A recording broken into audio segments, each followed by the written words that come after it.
여러분 안녕하세요. 교과서 294페이지입니다. 오늘부터 과 A에서는 지금 이 순간 여러분이 컴퓨터나 휴대폰, 형광 등을 작동하기 위해서 사용하고 있는 전기에너지를 어떻게 어디서 만들어서 우리 집까지 전달되는지 살펴보려고 합니다. 오늘 여러분이 중점적으로 봐야 할 키워드는 전자기 유도입니다. 자, 휴대폰을 지금 여러분이 쓰기 위해서 배터리가 꼭 필요할까요? 건전지나 배터리 없이 전류가 흐르는 방법을 18세기의 과학자 패러데이가 실험을 통해서 발견했습니다. 자, 패러데이가 한 실험을 교과서에서 어떤 식으로 재구성했는지 봅시다.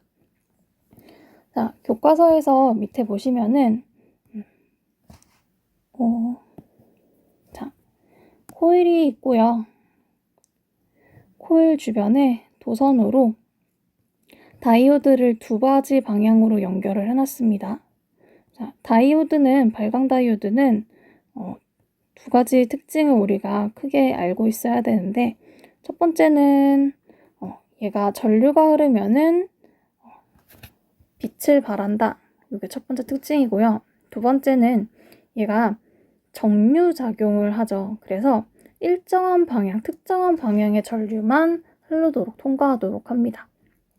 그래서 지금 어떤 식으로 회로를 구성했는가 하면은 발광 다이오드를 두 개를 연결을 했는데 두 가지가 전류 흐르게 하는 방향이 반대가 되게 이렇게 해놨습니다.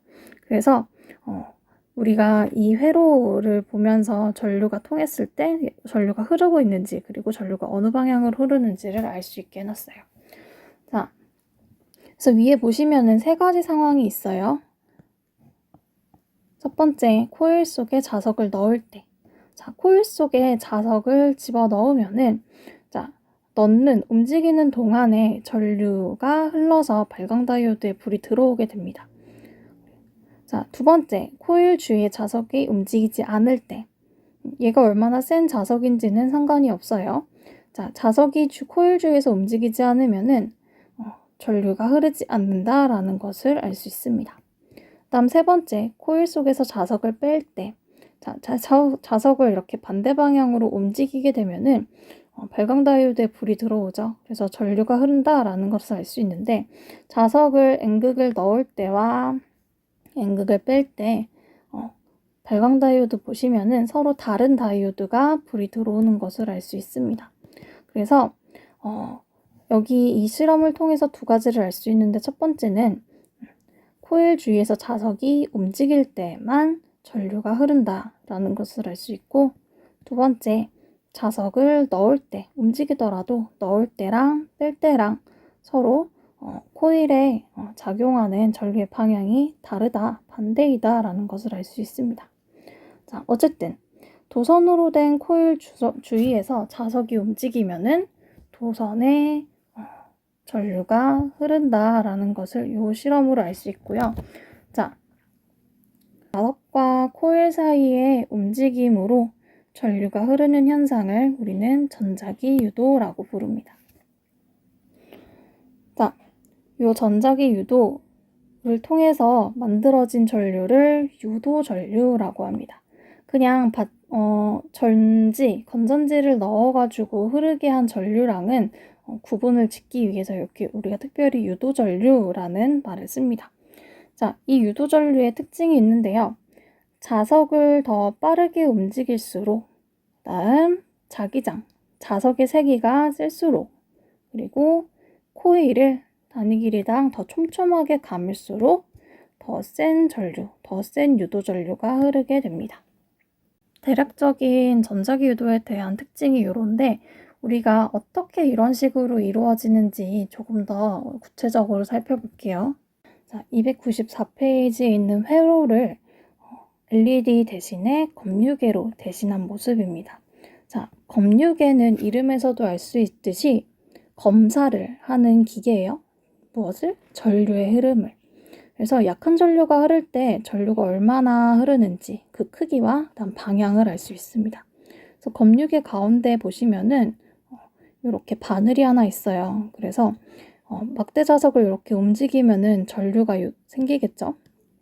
그래서 이 전류가 흐를 때 전류가 흐르는 만큼 얘네가 바늘이 이렇게 움직이게 되어 있습니다. 자, 그리고 만약에 전류가 반대 방향으로 흐른다, 원래랑 반대 방향으로 흐른다 라고 하면은 이런 식으로 반대 방향으로 이 바늘이 움직이게 됩니다. 그래서 교과서 294페이지에 전자기 유도 내용이 나와 있긴 한데 조금 더 정확한 정의를 다시 한번 짚고 넘어갈게요. 거기 왼쪽 빈칸에다가 하나 써놓읍시다. 자, 전자기 유도는 정확하게는 코일의 내부를 통과하는 자기장이 변할 때 코일의 전류가 유도되어 흐르는 현상을 이야기합니다. 자, 그래서 요 전류, 이때 요 전류를 우리가 유도 전류라고 부르는 거고요. 자, 이 유도 전류의 특징이 하나 있는데 유도 전류는 항상 정해진 방향이 있어요. 그래서 전자기 유도에서 발생하는 요 유도 전류는 자기장의 변화를 방해하는 방향으로 흐릅니다. 자, 무슨 말이냐면은 자기장이 변화한다 그랬잖아요. 코일 주변에서 자석을 왔다 갔다 하면 이 코일 안에 자기장이 커졌다 작아졌다 하겠죠. 자, 그랬을 때 이 코일이 최대한 일정한 자기장, 원래의 자기장을 유지할 수 있도록 유도 전류가 흐릅니다. 자, 당연히 유도 전류가 흘러서 자기장이 발생하니까 이거를 유지할 수 있겠죠. 이 변화를 방해할 수 있겠죠. 이 내용들을 정확한 내용을 뒤에서 다시 보도록 할게요. 자, 그 전에 유도 전류는 이 방향을 결정하죠. 그래서 이 방향을 결정하는 거를 렌츠의 법칙이라고 부릅니다. 그래서 렌츠의 법칙에 따라서 방향이 결정이 되고요. 이 전자기 유도를 패러데이가 정리했기 때문에 패러데이 법칙이라고 부릅니다. 자, 그럼 자기장에 대해서 조금 이야기를 해봐야겠어요.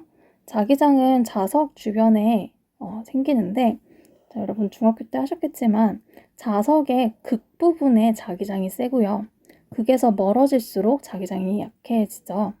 얘네를 어떤 식으로 표현하느냐 하면은 자, N극에서 나가는 방향 그리고 S극으로는 들어오는 방향 이렇게 표현을 하고요.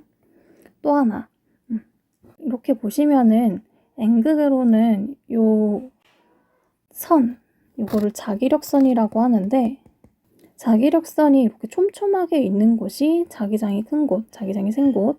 그 다음 여기 멀리 있는 애들처럼 여기 멀리 있는 것처럼 이렇게 자기력선이 촘촘하지 못한 곳이 자기장이 약한 곳입니다. 그 다음 한 가지 더. 우리 이제 자기장 얘기를 할 때 자기장의 방향을 요 N극, S극으로 봐도 되지만 화살표 방향으로 보셔도 됩니다. 그래서 자기장이야 B는 자기장을 나타내고요. 화살표가 이렇게 그려져 있다. 위에 방향으로 하고 B 이렇게 써 있다. 그러면은 이걸 뭐라고 생각하면 되냐면은 여기에 자석이 있는데 위쪽이 N극, 아래쪽이 S극인 자석이 있구나. 이런 식으로 치환해서 생각하시면 됩니다. 자, 전류가 만드는 자기장을 좀 볼게요. 전류가 만드는 자기장의 규칙이 있다 그랬죠. 그래서 도선에 이런 식으로 전류가 흐를 때 이 코일에도 이 도선을 타고서 전류가 계속 흐를 텐데 전류가 만들어내는 자기장의 방향은 이 코일에 흐르는 전류의 방향을 따라서 네 손가락으로 이렇게 같이 감아주시고 그랬을 때 엄지손가락이 향하는 방향이 자기장의 방향입니다. 자, 그래서 다시 한번 대신에 이거는 오른손으로 해야 돼요. 자, 왼손으로 하면은 완전 반대로 나오니까 꼭 오른손으로 하기 바랍니다. 이거 오른낫의 법칙이라고 부르기도 하고요. 자, 어쨌든 왼손을 묶어두시고 오른손으로 하십시오. 자, 오른손에 네 손가락, 2, 3, 4, 5번 손가락으로 전류의 방향을 따라서 이렇게 감아줬을 때 엄지손가락이 가리키는 방향이 자기장의 방향입니다. 자, 그래서 이런 식으로 싹 감았을 때 엄지손가락을 N극으로 생각하시면 돼요. 그래서 이런 식으로 엄지손가락을 N극, 그 다음 새끼손가락을 S극 이런 식으로 자석이라고 생각하시면 쉽겠습니다. 실험 상황을 다 생각해 봅시다. N극이 가까워질 때와 N극이 멀어질 때 왜 반대 방향으로 전류가 흐르는가? 자, N극이 가까워지면은 요 안에 코일 안에 자기장의 변화가 생기겠죠. 자, 근데 코일은 자기장의 변화를 싫어하니까 자기장의 변화를 방해하는 방향으로 유도전류를 통해서 유도자기장을 만들려고 할 거예요. 자, 그렇게 하려면 어떻게 하면 돼요? N극이 가까이 오지 않게 N극을 밀어내면 되니까 N극을 밀어내는 쪽으로 이렇게 가장의 자기장을 만들면 유도해내면 되는 거죠. 이런 식으로 자기장을 만들려면 전류가 어느 방향으로 흘러야 된다. N극 자리에 엄지손가락을 놓고서 손가락을 감으면 된다 그랬어요. 그래서 이런 식으로 감으면은 자, 이 방향을 따라서 유도전류의 방향이 이렇게 결정되는 거죠. 네. 자, 반대로 N극이 멀어질 때 그러면 우리는 차라리 N극을 잡는 쪽으로 그래서 S극이 위로 가는 쪽으로 이런 식으로 유도 자기장을 만들어내면 되는 거죠. 자, 이렇게 하려면은 전류는 어느 방향으로 흘러야지 이런 식으로 자기장이 생성된다. 자, N극에 있는 아래 방향에 엄지손가락 이렇게 놓는 방향으로 손가락을 잡아주시면은 이렇게 전류가 흐르게 되는 거죠. 그래서 유도 전류가 이 방향으로 그래서 두 개가 완전히 반대 방향으로 생성된다. 이런 것을 볼 수 있습니다. 자, 이거를 자석으로 하지 않고 우리 오늘 학습한 자기장 요 방향으로 생각해도 돼요. 자, 자기장의 방향으로 생각하면 N극이 가까워지면은 코일 안에 요 아래쪽 자기장이 늘어나는 거니까 요걸 상쇄하기 위해서 위에 쪽 자기장을 만들기 위해서 이렇게 엄지손가락을 이렇게 감아주면은 마찬가지로 유도 전류가 이런 방향으로 흐른다. 이것도 생각할 수 있습니다. 자, 그래서 여러분 뭐 N극이 가까워질 때, S극이 가까워질 때, N극이 멀어질 때, S극이 멀어질 때 이 회로 안에서 어느 방향으로 유도 전류가 흐르겠는가 생각할 수 있습니다. 네.